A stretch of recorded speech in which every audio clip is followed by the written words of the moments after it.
বাংলাদেশ নিয়ে রীতিমতো একটা ফাতরামি শুরু হয়েছে। মানে একটা দেশ এবং জাতিকে নিয়ে কিছু লোক যে এইরকম ফাতরামি করতে পারে এবং একই সাথে এইরকম একটা দেশ বিদেশি বিভিন্ন ফাতরামির হাতে পড়তে পারে এবং এরপরে একেবারে নাকা নিচু বানিয়ে খেতে পারে, তার একটা উজ্জ্বল নমুনা হলো বাংলাদেশ।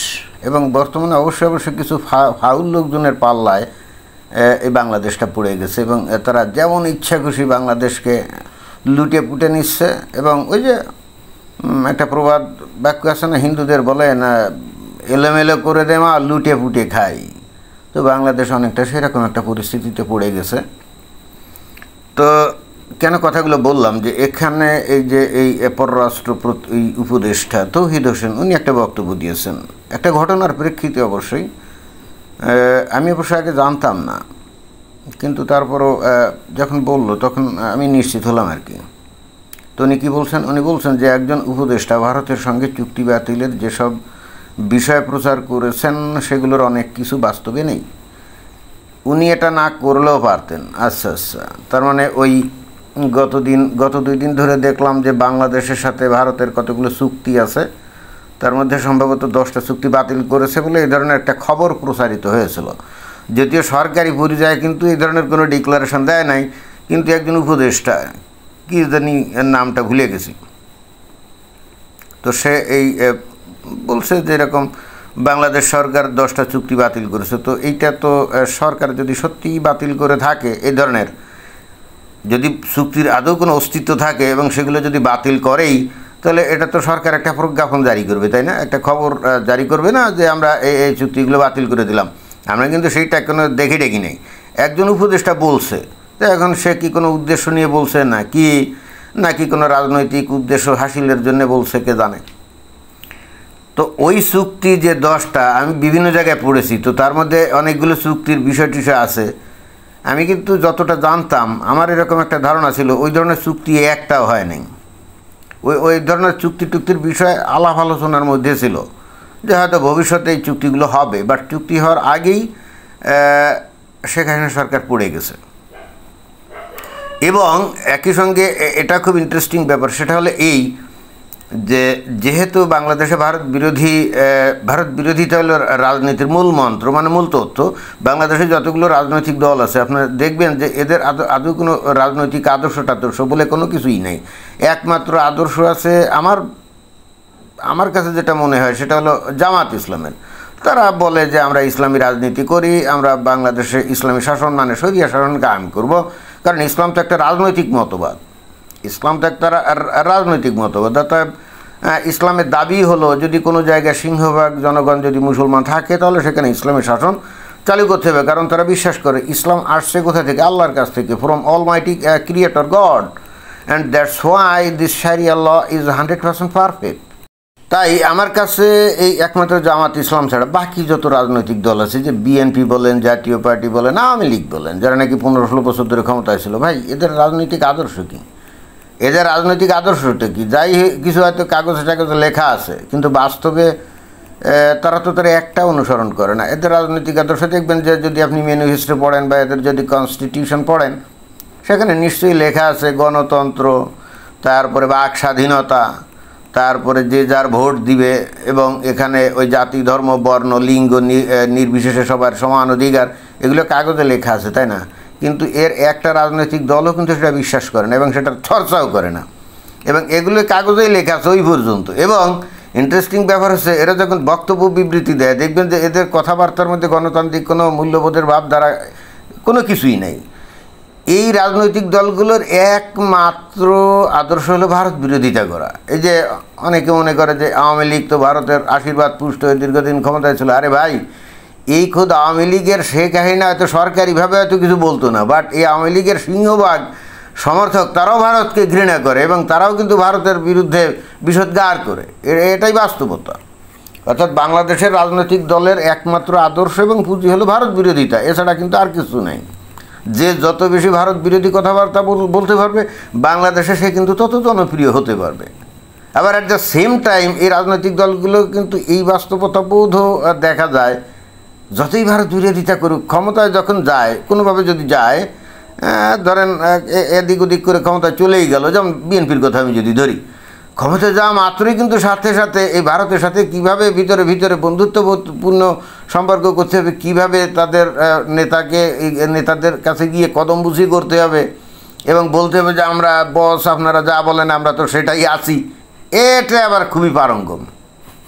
যাক, যে কথা আমি বলছিলাম, তো বেসিক্যালি এটা তো স্বাভাবিক, পরস্পর যদি প্রতিবেশী দুইটা দেশ থাকে তাদের মধ্যে আভ্যন্তরীণ অনেক চুক্তি টুক্তি থাকতে পারে, কিন্তু এই যেভাবে এতদিন ধরে প্রচার করা হয়েছে যে শেখ হাসিনা বাংলাদেশকে নাকি কতগুলো চুক্তির মাধ্যমে বিক্রি করে দিয়েছে, তাই না?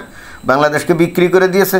অদ্যাবধি অন্তর্বর্তীকালীন সরকার কিন্তু এই ধরনের একটা চুক্তিও দেখাতে পারে না, এবং অবশেষে আসলেই যে বিক্রি করে দিয়েছিল আওয়ামী লীগ, এইটা প্রমাণ করার জন্য এই যে কথিত হাওয়াই কতগুলো চুক্তির কথা বলে, যে চুক্তিগুলো আদৌ হয় নাই, এগুলো মনে হয় আলোচনার পর্যায়ে ছিল, তো সেইগুলোকে সামনে এনে বলছে কি এইগুলোকে বাতিল করে দেওয়া হয়েছে। মানে দেখো, আমরা কত বড় ভারতের বিরুদ্ধে বিদ্রোহ ঘোষণা করেছি, ভারতকে দেখে ছেড়ে দেবো, তাদের সাথে কোনো চুক্তি মুক্তি রাখবো না।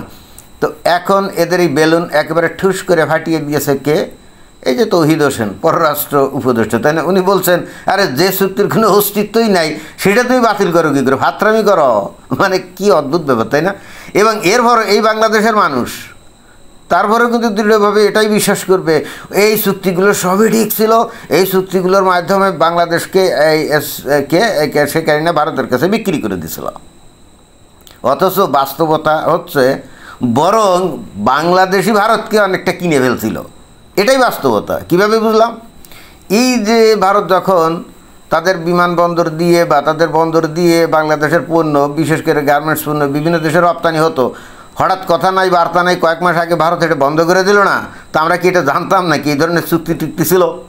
তো ভারত কি এ পর্যন্ত বাংলাদেশের কোনো বন্দর ব্যবহার করে তাদের কোনো জায়গায় মালামাল নিতে পারছে নাকি? আর যদি পেরেও থাকে, আমি যদি তর্কের ক্ষেত্রে ধরে নিলাম যে পারছে, হ্যাঁ, তো বাংলাদেশকে সুযোগ দিছিল বাংলাদেশি পণ্য বিদেশে নেওয়ার জন্যে। তো তার পরিবর্তে ভারত যদি বলে যে আমরাও বাংলাদেশের বন্দর ব্যবহার করে আমাদের 7 সিস্টার্সে আমরা পণ্য নেব, তাহলে কি সমানে সমান হলো না? এখানে কি ভারত কি বাংলাদেশকে কিনে নিল নাকি? না। এখন এরপরেও যদি কেউ কিছু মনে করে যে না এটাই ভারত হলো বাংলাদেশকে কিনে নিয়েছে, এই সমস্ত লোকজনদের স্থান হলো পাবনার ওই মানে উন্মাদাগার, মানে পাগলাখানা, পাগলাগারদ আর কি। বাংলাদেশ তুমি ভারতের বন্দর সুবিধা ব্যবহার করে বিভিন্ন দেশে মালামাল পাঠাবা, এইটা কোনো সমস্যা না, এইটা ভারতকে কেনা হলো না। ভারত যদি বাংলাদেশের কোনো পোর্ট ব্যবহার করে তাদের 7 সিস্টার্সে মালামাল নিয়ে যায়, সেইটা হবে বাংলাদেশকে কিনে ফেলা। মানে এই ধরনের বিকৃত মস্তিষ্ক লোকজন দিয়ে বাংলাদেশটা ভর্তি। এবং এখানে শেখ হাসিনারও বিশাল একটা মানে অপরাধ আছে আমি মনে করি। শেখ হাসিনার সরকার যে ভারতের বিভিন্ন বন্দর ব্যবহার করে বাইরের দেশে মালামাল পাঠানোর যে সুবিধাগুলো পাইছিল, শেখ হাসিনা কি কোনো দিন জীবনে এগুলো প্রচার করছে? করে নাই। কেন? হীনমন্যতার কারণে। বুঝলাম না। এগুলো প্রচার করলে তো তার তো রাজনৈতিকভাবে সুবিধা হতো। যাকে তারা ভারতের দালাল বলে, তাদের থোতামুখ ভোতা করার একটা অস্ত্র পেত না শেখ হাসিনা? কিন্তু বলে নাই, উল্টে আর বলে ভারতকে যা দিয়েছি তা ভারত চিরকাল মনে রাখবে। কই, এই শেখ হাসিনা চলে যাওয়ার পর আজ 15 মাস হতে চললো, তাই না? কই ভারতকে কি দিয়েছে যেটা ভারত চিরকাল মনে রাখবে? সেরকম তো আমরা কিছু দেখি না।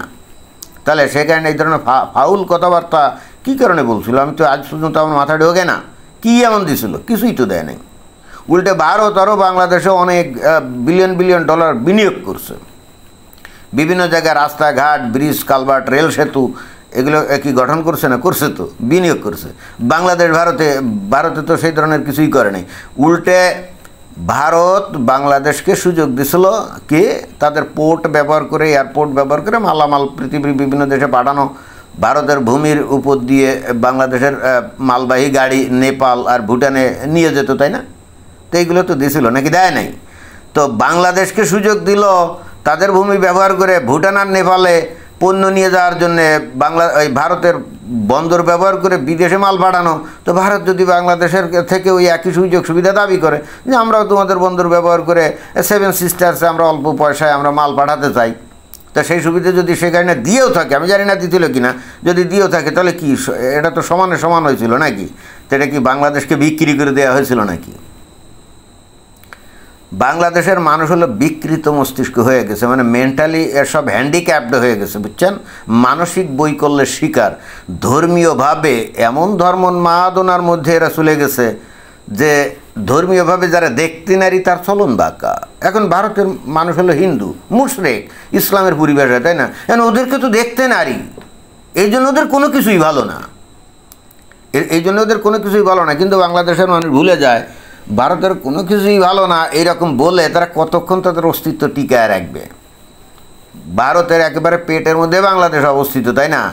এখন ভারত যদি ভারত বলছি বাংলাদেশ যদি আমেরিকার সাথেও কোনো চুক্তি করে যে বাংলাদেশের উপর আক্রমণ আমেরিকার উপর আক্রমণ হিসেবে গণ্য হবে, এই ধরনের যদি চুক্তি করে, যেটা নাকি পাকিস্তান আর সৌদি আরব করেছে, তারপরেও তো ভারত যদি প্ল্যান নেয় যে বাংলাদেশকে ধ্বংস করে দিবে, তাও তো বাংলাদেশ ভারতের থেকে রক্ষা পাওয়ার কোনো কথা না। কারণ আক্রমণ করলে নাইলে আমেরিকা মনে করলো, মানে ভারত যদি বাংলাদেশকে আক্রমণ করে তাহলে আমেরিকা ধরে নিবে যে তার উপরে আক্রমণ করলো, অর্থাৎ এই হেতু ভারতের এগেনস্টে পদক্ষেপে যাবে। It's okay, fine. কিন্তু ভারত যদি বাংলাদেশে ওই যে অনুপ্রবেশকারী যে সমস্ত নদী আছে, তাই না, নদীর উৎস, ওই নদীগুলো যদি শুকনোর সময় বন্ধ করে দেয় আর যদি বর্ষার সময় খুলে দিয়ে বাংলাদেশকে বন্যায় চুবাইয়া দেয়, তখন এটা তো আর ভারত বাংলাদেশের উপর আক্রমণ হবে না। কি আক্রমণ হবে? মিলিটারিলি কি আক্রমণ হবে? হবে না। তো এখানে কি করবে? আমেরিকা এসে কিছু করতে পারবে নাকি? যতই হম্বি করুক কিছুই করতে পারবে না ভাই। অর্থাৎ এখানে বাংলাদেশকে টিকে থাকতে হলে বাস্তববাদী হয়ে বুঝতে হবে যে ভারতের সাথে শত্রুতা করে তারা টিকতে পারবে না। আমি জানি না এই জিনিসটা তাদের মাথায় কেন আসে না, মানে এই কোন ধরনের উন্মাদনা? আমি প্রতিবেশী একটা বিশাল বড় মাতবর নেতা, আর আমি রাস্তা আর বা পাশের এক মুদি দোকানদার। তো আমি এক সামান্য মুদি দোকানদারি হয়ে আমি আমার গ্রামের বড় একজন নেতা, যার বিশাল কোটি কোটি টাকার মালিক, আজ শত কোটি টাকার মালিক, অনেক লোকজন তার চান্স, আমি তার সাথে যদি মানে বাদানুবাদ করতে যাই, তার সাথে যদি প্রতিযোগিতা করতে যাই, তার যদি বলে এই আমি তোমার চোখে চোখ রেখে কথা বলবো, ভাই যে কোনো মোমেন্টে একদিন কয়েকটা পোলা পান বা গুন্ডা ফান্ডা পাঠিয়ে দিয়ে আমার দোকান একেবারে মাটির সাথে মিশাচ্ছে, আগুন জ্বালায়, আমারও হিটে এনে মেরে ফেলে যেতে পারে, কি পারে না? এটাই তো রিয়ালিটি। তো বাংলাদেশের মানুষ ধর্মোন্মাদনায় এমন এক পর্যায়ে চলে গেছে, they have lost their intellect to understand the reality। কি আর বলি বলেন? ধন্যবাদ।